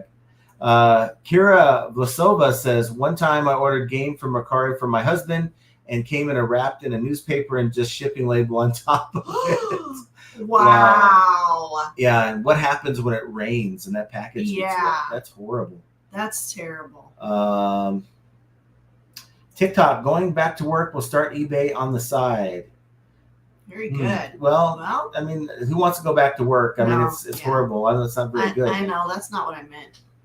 But some people. She thought you were going back to work during the show and doing a little eBay. I think that's what she meant. But, it's always a last resort. I mean, once you start working for yourself, the idea of working for someone else, again, is not at all something you look forward to, but you got to do what you got to do, right? So I hope things work out well for you. Guy Guru says it's in eBay's terms of service that they do not have to show all listings. Now, is it a CYA, a cover our butt, because we put that in the terms of service so that if a glitch happens, we are covered by that? Maybe. Is it intentional? Maybe. What is going on with your account? Is there something happening? If you got a ton of returns that week, I'm a big believer. If you get a lot of negative crap happening to your account, like over a few days, that 24 to 48 hour period, you tend not to get a whole lot of sales. Is that a coincidence? I don't know, but it could be that maybe not all of my items are showing up in the search, during the little punishment period. I mean, we all have our theories, right? And for many, that's just the hogwash theory. But how much more truth is in that statement than any others that are made on YouTube? Let's see. Matt Hatter says, I run labels as soon as I get a sale sometimes so I can get the package out same day in my USPS pickup. I had one today canceled thinking I was trying to secure the sale. The rest got their item early. But how many of those did you run at like midnight, 1 a.m? Yeah, we bought that machine like literally at 12:30 a.m. It was a late night, sitting in bed saying, you know what, I think I'm going to look and shop for this thing here. And, because I'm looking at it as an investment in the business, like the racks. These are all things that you can invest in, and you have the receipts, so when you can sort of offset some of your earnings at the end of the year. And I just thought it was a good tool to have. But, maybe he was trying to make his wife happy. Okay. Let's just say it. Here's Noah Design, not number 2, but just Noah Designs. Shalami says, hey, John and Jenna, just got on, and that was the first comment I saw. Said, don't read it, John, but Ron Burgundy was strong in it. Callie Deb says, I thought that eBay was supposed to show your listings more to buyers in your own vicinity. All my sales are shipping to the East Coast, even though I'm on the West Coast. It's one factor. It's just one factor. There's so many factors that's looked at, and just maybe that person decided to buy your item. Everything else looked fine. They're okay with the amount of time that it's going to take to get to them, and they buy it. I get people from the East Coast all the time. It seems like the larger the item, the farther away it goes. Yeah, I mean, the very furthest tip of Florida they're at.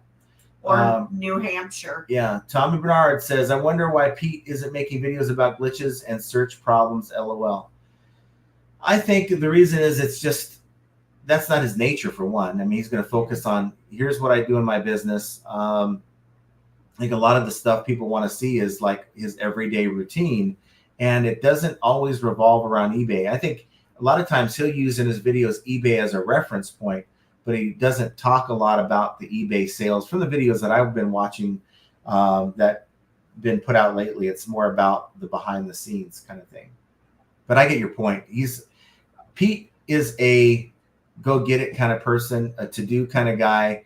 It isn't a woe is me. And I guess I could come off as a woe is me kind of guy because I'm trying to present obstacles that are happening, and it may come off as, whiny from here on there. But,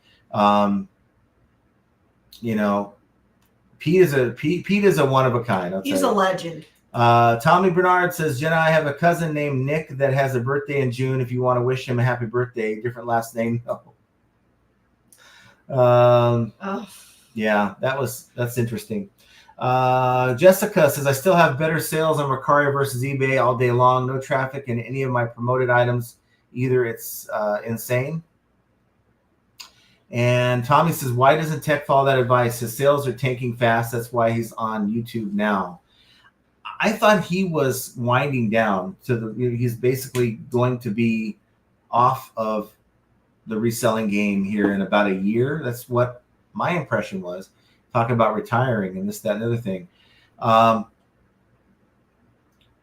can only tell you that philosophy is more in tune with the idea that I'm going to go out and buy I'm just going to go to the bins. I'm going to just grab a big ass pile of, sorry, first time you hear me curse in a while, big pile of clothes and throw it in my basket. And that's what I'm going to go list. Just randomness, right? And I think that's a business model for some people that has worked in the past that we're finding is not working as well anymore. So his philosophy there is more in line with what I've been talking about here and trying to support, and that is good items will sell. And that means you're buying less items because you're focusing on quality, then maybe that should be where you start looking. And then Bobble says, Jenna, don't let the trolls get a reaction. That's what they live for. And yeah, that is what they live for. Mark Suddick says, one major reasons why buyers, also sellers, are leaving eBay is if they are having a problem is they hate dealing with the horrible third-party call center in the Philippines, also high fees. But it's all these factors, right? Okay, so now I got a bad transaction as a buyer. I got to call and deal with this person in the Philippines. They're not going to understand what I'm talking about. They're going to misinterpret what I'm saying. And now they don't want to bother with it anymore, and they leave the platform. So sellers are leaving the platform because they're just not getting the sales that they once were. And I think just the idea of transitioning over to selling something else or doing things differently, it's like, well, you know what? It's just not, the juice isn't worth the squeeze for some of these people. And when they get the 1099Ks next year and they're seeing how it's going to affect their tax bill, that's going to push more people away as well. Noah Design says the reason the AI knew it was gray because you use the word gray in there. You can put butt cheeks blue and AI will see it as blue. But before, from what I understand, if you put a different value before, it wasn't working in that way. And listings were not coming up in search because of that. Silver hair Larry Todd says Heather Gray would be a good descriptor for a mature dating website. Wow. No. Tell me how that turns out for you, Larry Todd. Henri Squaw says, I can see that in the future. Look at Google Lens. Yeah, it's Google Lens. You take a snapshot, and that's a very handy tool. Like, I think this has value, but I don't know what it is. There's no packaging. Take a photo of it in Google Lens, and it'll pop up with possible matches for it, so you have an idea of what it is. It's a very good tool. Noah Design says, now, if you use Kumquat Pewter, the AI will have no idea what you're talking about in terms of color. Maya says, he basically said he never sells stale items, but I find that hard to believe seeing the items in his warehouse video. But maybe he's transitioning away from that. I don't know.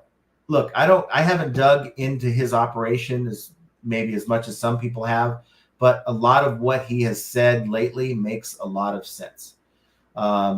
I mean, how can you argue against the idea of buying fewer good items than more bad items. And then we got Shalami. Hold on real quick. What are you up to? Says, John, if you read the Japanese words in your shirt, this is for you. But if not, it goes to Jenna Coffee Fund. Looks like Jenna has the advantage. So observative. It says Shohei Ohtani for Pepsi. I got it. It says Shohei will re-sign with the Angels here in a few weeks. That's what it says. Tommy says Maya. But by the way, thank you for the coffee. The super chat. Yeah, she enjoys her. What is it? The Dutch Brothers. Yeah, Dutch Bros. Tommy says Maya is full of crap. 23,000 listed, 4,600 sold. Last 90 a few weeks ago was 5,600. Sales are headed to find the Titanic. But could that be the economy also? I'm just saying. I mean, I think I'm doing a lot of the same things that I've been doing for months, but my sales are kind of wonky. They aren't as strong as they were. I'm down like 15 to 20%. You very well may be right, but I just don't. I haven't dove into his business model, especially lately. But I just feel like a lot of his advice is solid information in his few videos that he's launched. Let's see. Devon, you're a better person than me. I'm just playing Candy Crush and listening to John. Candy Crush. I didn't think of you as a Candy Crush. Devon is cleaning and... Okay, but Candy Crush? There's better games out than Candy Crush. Some Guy people Brewer says, really into it. I've been messing with Bard just to see how it compares with ChatGPT. It does well remembering previous inputs and formats, but sometimes it doesn't listen. I do like it better than ChatGPT. Yes, I like it better than ChatGPT. I think that you have to tell ChatGPT a lot of extra stuff just for it to get it right. And I've had, so far, great experience with it. Henri Squaw says, I like lives better. Okay. TikTok says, where to access the podcast as a replay. So go into YouTube search, just type in, is it someone put it in the chat? Well, it's the eBay Power Hour podcast, those 4 words, and it should pop up. Lisa M says, I contacted eBay a couple months ago about whether or not to add my own words and item specifics, and gave the example that cowgirl is not the same, but cowboy is. They said, absolutely. I am thinking that the algorithm is going to learn. So you have that now associated with boots, right? So it may put that in with an acceptable item specific. That means you're talking about that type of thing. So much to learn. I'm going to keep diving in and hopefully get an answer to your question there. So, Patricia says, I like seeing how happy Matt Thrift Life is now. His Mexico vids are great. I haven't seen that channel there, so maybe I'll check into it. Hey, Noah Design says, I didn't know you're part Japanese. No, I just thought it was cool. I like Pepsi, nice cultural shirt. No, so. He doesn't like Pepsi. And I do like cherry Pepsi. That shirt is I don't drink it a lot. 15 years old. Yeah, but this is an issue. John has a lot of shirts that need to go to another home because they have been worn out. But I'm very picky and I won't just replace it with randomness. Well, if they're not there, they can't be chosen. Okay. So guess who does your laundry? I have a few already picked out that are let's not make that a part of a poll or anything. No one designs that John is nerd geeking out again. Time to hit the like button and take a bathroom break. Now we're riding this for the next 10, 15 minutes. That's for sure. Lisa Dury says, I like the premiere idea because I get immediate explanation from the chat. The chat is genius on this channel. Tommy B, among others. Mm-hmm. There you go, Tommy. Some love there. He says, eBay controls traffic by suppressing listings based on account health. It's always been that way. If I had 3,000 iPhones sold at the lowest price, guess what? I wouldn't get them shipped. eBay knows that. And right, they're not going to overload you with a bad buying experience for 3,000 people. It just wouldn't be a win-win. You might get a ton of money, but especially if you're a new seller, as soon as you sell enough, you probably should know your items are going to be kind of cut off, at least for a while. Henri Squaw says, they show me my own listings on every single other social media platform. And Tommy says about the customer experience, not the seller experience. Yeah. And I am starting to learn that as being a buyer on the platform that has gone through bad experiences, I can appreciate the things that I complained about just months ago because of what happened to me. Let's see, get down here a little bit. Wait, what did Devon say? She found a what? Found a Prada leather jacket at Goodwill in Bozeman, Montana. Wow, very Awesome. Nice. Noah Designs says, Devon, you're not old. Stop it. The TV dinner, on the other hand, might want to do a age check. Just saying. Yeah, TV dinner. That is the most convenient, fast you can get. Lisa M says you can actually ask eBay to add words to drop downs. It's something needed. They will add it. But I guess you'll have to go through the process of just the process of doing that. I don't know if you fill out the little survey that they give you every once in a while. They'll ask you to fill out a survey. Maybe you put it there, but I don't know. I'm just going to move on. I'm not going to hope that eBay will consider me adding where I'm just going to add it if it's necessary. But if it's not necessary, I'm not going to add it. That's just kind of the way it is. Just Sally says some item specifics allow you to input different or more like the theme. You could put other information, keywords, term in there. So it just depends which item specifics you're giving information in. Yes, I agree. Echo chambers are never good. I agree with that. Devon Short says, way back in the day, I had a buyer complain that mold was growing on a camera, vintage metal camera. I told him to send me a pic, never heard from him. Yeah, I think whenever you're considering giving a partial refund or anything, you need a little proof to go along with what they're saying. Roman says, Todd told me that he will sell me silver now in bulk so I can stop sourcing. Chastity Grant says, sweet, sweet cha-ching sound. Only sell today, but happy to get it. Yay. My phone's That's broken. like the third person that got their sale during the live. I need to call T-Mobile because it's not playing that cha-ching sound. My phone must be broken. Simple Beautiful says, sellers are leaving because of the fake INADs. I think they're leaving for a lot of different things, and that's probably one of them. Okay, how many?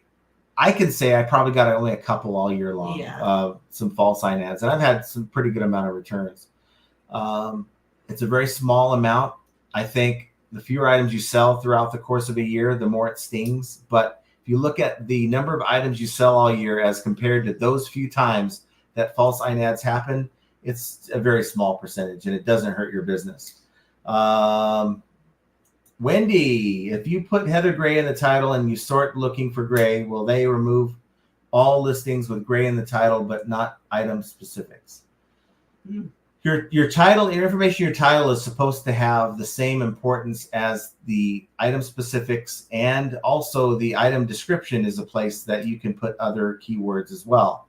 So if you have Heather Gray in the title, but you do not have gray or a color in the item specifics, for one, that's probably going to be a required item specific. So they're not even going to let you in the listing until you put some value in there. So if you put Heather Gray and you have red or a conflicting item specific in there, it might throw it for a loop. I think that it might give you mixed results. It may come up, it may not, but it's definitely a broken listing if you have two different values. No One Designs says, I'm a simple guy, more than a swipe up and swipe down. I'm lost, so Candy Crush is fine. Patricia says, I don't know about cameras, but I found an old manual typewriter, all metal, and it smelled awful, or mildew or mold. Yeah, it can happen. You certainly find those that have that old smell to it, and some people are pickier than others. Sitting in a storage unit of some kind and just. MBRL says, I've decided to quit listing on eBay and just play with dolls instead. Is that Jenna? Okay. It's time to end. I think she's seeing a picture of herself. That is. You've got a fan. That's awesome. No one's done that for me. Silver Hair says, that shirt headed to the shoe cleaning rag room. Right? Shirt. Oh, yeah. I like the shirt. I snatched a greasy Domino's pizza hat from a back seat with an unlocked door. Pro sourcing tip. There you go. Who are these whack jobs? Silver Hair Stacker says, auction tip today, then China buffet. 400 shrimp died to make me happy. There you go. Well, guess what? And then Thomas said, your mods pay attention. I thought we made Tommy a mod, didn't we? Should have a wrench by his name. He should, but I can't do it from this. Okay. But wherever our mods are, can you help me out? Well, we just did. I just helped myself out there. That's just weird, but I thought it was kind of funny too. Thank you, Jovial. But thank you guys. We're here at almost the 2-hour mark, and we had a pretty good discussion. Hopefully you guys have a great start to your week. I mean, for me, it hasn't started so well, but hopefully you're doing a little bit better. But having a bad buying experience can certainly make you understand what some of these people that are buying from us are going through. And it just makes me want to just reach out to you guys and ask you to please focus on creating the best buyer experience, no matter how annoying some of these people might be, because you're dealing with potentially a buyer I'm going to be dealing with. And when I deal with my buyer, I'm going to be dealing potentially with the buyer you're going to be dealing with. And by creating a little bit better expectation, I think it brings the defenses down. We're not going to fix this whole problem that buyers are going through, but each of us can do our part in trying to create a good buying experience. And you might see that your business has repeat buyers because of it. But doing these little things to make your business successful is just yet another example of how flipping ain't easy. And I want you guys to have a great start to your week, get those sales, and we will talk to you here on Fridays Live. Take care, everyone. Bye, guys.